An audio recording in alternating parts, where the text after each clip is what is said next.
cha-cha-cha. I love that intro music. Hi, it's Mike Daly. How are you? Nice to see you today. This episode is on the 8 myths of affordable housing, and I'm actually doing that solo today. Christina is not with us. Um, and this is a topic that I've been discussing with community members around the East End for close to 10 years. Um, about 10 years ago, I went to a affordable housing advocacy training program in Cape Cod. And they talked about a bunch of things and some of the strategies that they were using on Cape Cod. And one of the things that they talked about was the myths.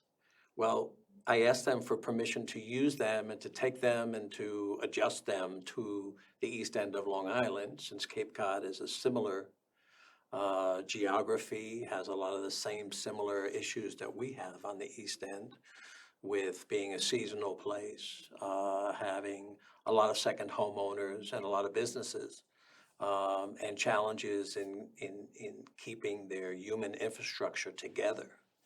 And they said, sure, please do, the more the merrier, and let's share the wealth. So I created and have refined and updated the myths about affordable community housing over the years. So today I'm giving you Affordable Community Housing 101.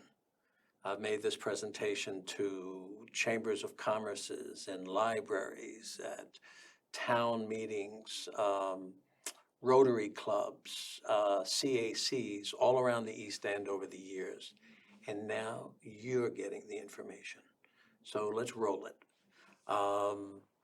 East End YIMBY was formed about 10 years ago. And what East End YIMBY is, it's a advocacy group that's focused on local, place-based, and environmentally sound solutions to creating affordable community housing.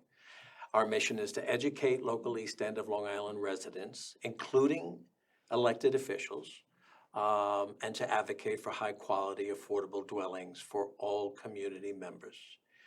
Workforce, senior, rentals, and helping people to own their own home helps maintain sustainable communities and protects our East End heritage and culture, right? That's what we love about the East End. It's the heritage of the East End of Long Island. It's our traditional communities, our heritage industries of fishing, farming, tourism, and the arts that make us so special and make us so attractive. So those are the things we need to protect, as well as the people who work in those industries. So next slide is, the reality is the need for affordable housing is in fact a fact of life in every hamlet, village, and town on the East End. Every town, every village, every hamlet has their needs for local human infrastructure, for employees, for residents, and that myths, bias, and misinformation often cloud the debate. So I'm going to get started right now with myth number one. What's some of the things that you hear when you go to a town board meeting or when you're talking to somebody? Somebody is bound to say affordable community housing isn't for local people, right? You get a state grant and they let people in from all over the country and all over the world and, blah, blah, blah. Well, the fact of the matter is we all came from somewhere and we were outsiders when we arrived. That is, unless we're Native American, right?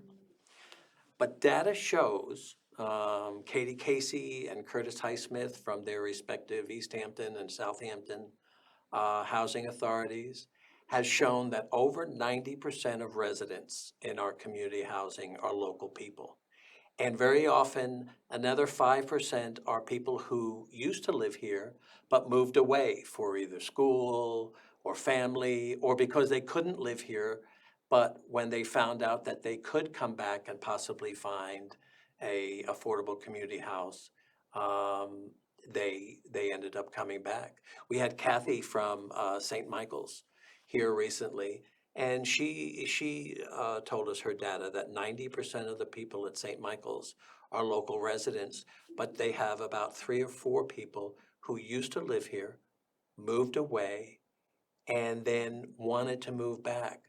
And when they found that there was an apartment available at St. Michael's, they were able to move back and be by their family and friends. So, truth, almost all of our residents in our local community housing are local people. Okay, and if not, they're new locals. And hey, the more the merrier, right? Number 2, affordable housing hurts the environment. Well, listen, our environment is really a very important part of the East End, and we all recognize that. But affordable housing goes through the same stringent environmental reviews and is held to the highest standards for maintaining clean groundwater, environmental impact. And today's new building is typically high efficiency green building systems. All new building requires the updated AI septic systems. So that's better for the environment. They're green energy, high efficiency, low electricity products. And we all want to conserve our East End, right? I mean, we are here because we love it and we love it the way it is. We don't want to do any damage to it. So, affordable housing and affordable community housing does not hurt the environment. Okay. Number 3, what's another thing that you hear? Oh, high density and affordable housing causes traffic. Well, there may have been a time years ago when that could have been slightly true. But what we'll tell you today is that multifamily developments have a lower car ownership than single family homeowners who often have multiple cars. I mean, how many people do you know in single family homes that have 2, 3, 4 cars? Um, People who live in affordable community housing, they typically live closer to their work. They're more likely to walk or bicycle. Um, and the big truth today is we've jumped that shark of creating more traffic. We've got our trade parade, which is a constant source of tension for the whole East End. If you talk to anybody um, that talk about traffic, trying to head east in the morning, trying to head west in the afternoon, the source of traffic from people who live outside the area and who have to travel to come here is crazy. We're at the point now where we truly believe that creating more affordable community housing will actually reduce traffic and take people off the roads, which is good for the environment. There's less carbon monoxide. There's less tires that are sending their particles into the air. Um, and we'll all be happier with less traffic, right? Next one is number 4, is it? Yeah, aha. Affordable housing drives down property values.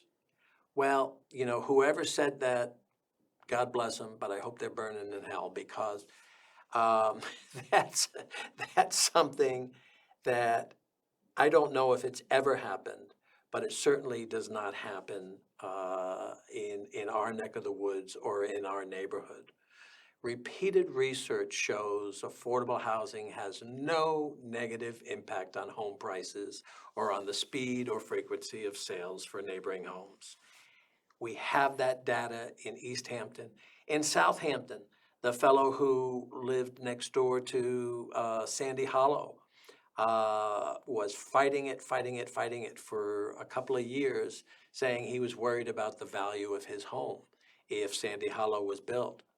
Well, his property has increased in value along with all of the other properties in Southampton equally. And recently, he contacted the Southampton Housing Authority and said, you know what, you did such a good job here. I'm moving, I'm retiring. I want to sell my property to you so you can expand Sandy Hollow. So how's that for a literal 180 from somebody who believed in that myth that it was going to hurt their value. And now they're selling it at a nice premium, by the way, to the Southampton Housing Authority. So, boom, proof is in the pudding. Our next one is myth number 5. Affordable housing looks cheap and undesirable. Well, I would say there was probably a time years ago, 30, 40, 50 years ago, when affordable housing, I mean, if you drive over the Throgs Neck Bridge and you look at those big giant public housing, they don't look as nice as some of the high rises that are in New York. But builders of affordable housing comply with the same architectural regulations, the building codes, and the construction standards as market rate developers today. You drive by Sandy Hollow, you can't tell, I dare anybody to tell me that that looks like affordable housing. You drive by the Georgia Green and East Hampton Housing Authority that's just been done off of Springs Fireplace Road. Tell me that that doesn't look great. I would love to live there myself, in Sandy Hollow or in East Hampton. Clearly, nobody's going to build affordable community housing that doesn't look good because it has to go through the same architectural review boards, planning boards, building codes that everything else does. So it may have been true 50 years ago, but that myth is over. What do we have next? Number 6. Aha. Affordable community housing hurts local schools. I don't know who came up with that one, but it sure gets repeated all too often. But the truth is that the opposite is actually true. Because when children have stable homes and remain in a single school system, their test scores rise, they build long-term relationships with peers, friends, teachers, mentors.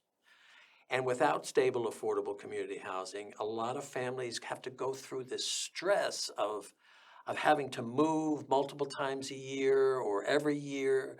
And the parents are stressed, which makes the kids stressed, which makes the pets stressed, which just basically, creates a whole lot of stress for those people. Home is love. And having a stable home is something that we believe that everybody deserves. If you have a stable home, tell me how much you appreciate that. Everyone should have the opportunity to appreciate stability in their home life, right? Number 7, is it? Aha. Affordable community housing burdens taxpayers and municipalities. Again, I don't know where this stuff came from. Like it came from a comic book or from Archie Bunker or something. I don't know where it came from. But the truth of the matter is affordable community housing enhances local tax revenues, okay?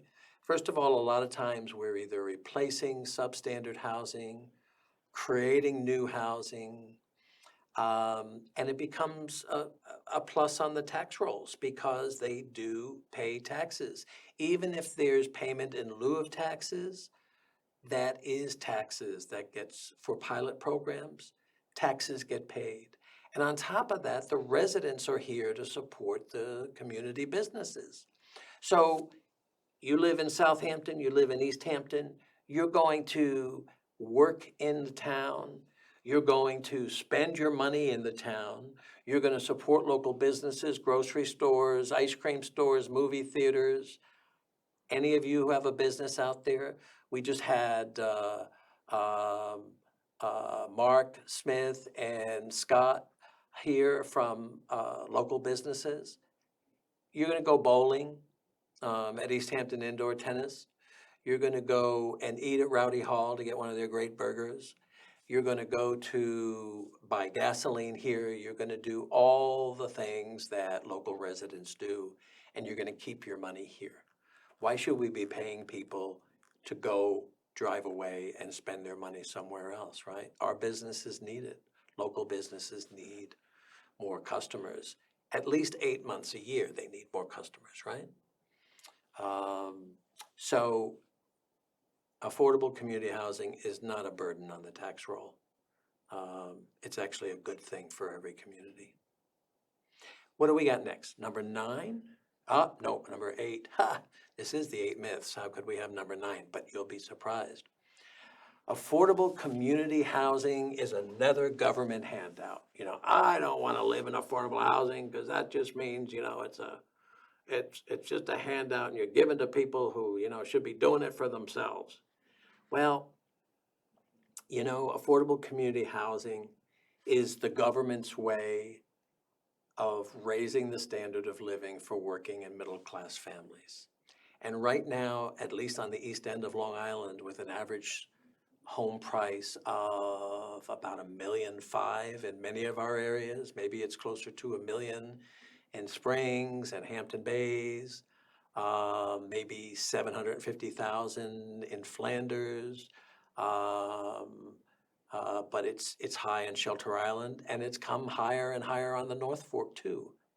It gives people the opportunity to save for a down payment on a home if we create affordable rentals.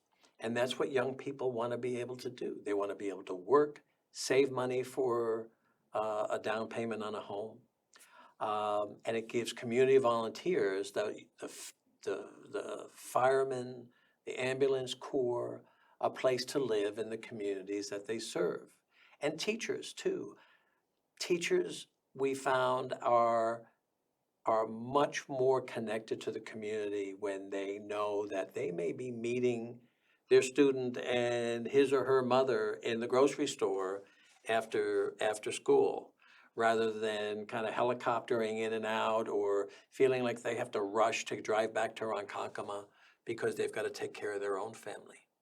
So when people live and work in the same community, they tend to have more of a buy-in for that community. Police officers, right? Construction workers. People are much less likely to throw something out the car window if they know that it's their own community that they're littering in. It's just a fact of life, folks. It's just a fact of life. And it's a myth to think that it's just a government handout. It's the government's way of making sure that a community maintains balance. So this was the 8 myths, but I do have a bonus myth for you, and you'll see it next. Bonus myth number 9. Now, this is slightly outdated, and what I'll tell you is take it and move it up about 10% for 2025. One of the things that we also hear is we don't want low-income housing. Well, if you look at this slide, look at what very low income limits are. Right there, very low income, number 1, $50,900. Extremely low, $30,000. And low, $67,450. So in today's environment, and now add about 5% of that, so make that 52,500, 32,000, 70,000. Anyone who makes less than $70,000 a year is statistically considered to be in low income. And there's a lot of people who are making less than 70,000. There's a lot of people who are making less than 52,500 in this country. And in our area, it's just about average salaries. So, and then even people making up to 100,000, 150,000 are having a difficulty in finding rentals with our average rental price at $3,000 or more. It's not uncommon to see 3-4 bedroom rentals looking for $4,000, $5,000 a month. Statistically, if you are paying any more than 30% of your income for rent, you are rent burdened. So let's say you make $100,000 a year. If you're paying more than $30,000 a year, which is $2,500 a month, you're rent burdened. And that whole figure of rent burden, it comes together when you look at the fact that you have rent, you have food, you have car, you have health care. And if you're paying more than 30% of your income towards your housing, you may not have enough money left over to pay for your food and your health care um, and the other necessities in life, including leisure and enjoyment. And you know what? Leisure and enjoyment, going to a movie, going out to a restaurant once in a while, um, is important to have a balanced life, right? And everyone deserves the opportunity to have those kind of things. So if you're making 50,000 and you're considered low income, what's 30% of 50,000? That's 5, 10, $15,000 a year in rent, which is only about $1,200 a month. I don't know too many people who are paying $1,200 a month for rents out here. So many of our local residents are housing constrained, housing burdened. The cost of housing is so high for them that many of them don't have enough money left over to have a normal, reasonable life that everybody deserves to do. I mean, if you have a car today, the average car payment is, I read recently, $800 a month. What is your car insurance? I know my car insurance has gone up recently. Healthcare costs. How can you have a life if you're overly rent burdened? So, and then with high interest rates and the high cost of real estate, that also creates quite a difficult conundrum for a lot of people. So our job is to educate people as to the truths about affordable community housing and to encourage people to come to town hall meetings, to come to community meetings, and encourage our towns and our town boards and our community organizations to create more affordable community housing. And it shouldn't be up to just the towns. It should be up to us as community members to advocate for it, to come up with ideas, to look at things like missing middle housing, uh, tiny homes, duplexes, triplexes, manor homes.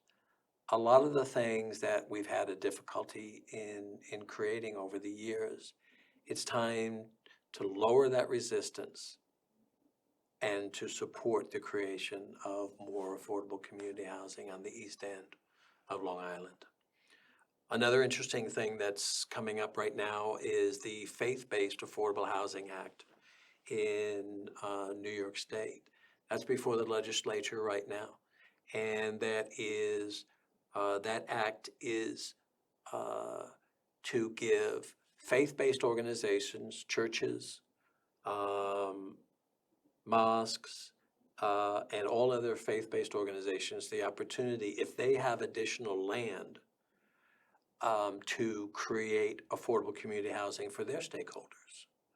So I'm an advocate of that. I'm a supporter of that. I'm going to be speaking at a panel on next Monday in Shoreham on that, and that's going to be coming through the legislature this year. I would encourage you to find out more about it and to support it with your local elected officials as well.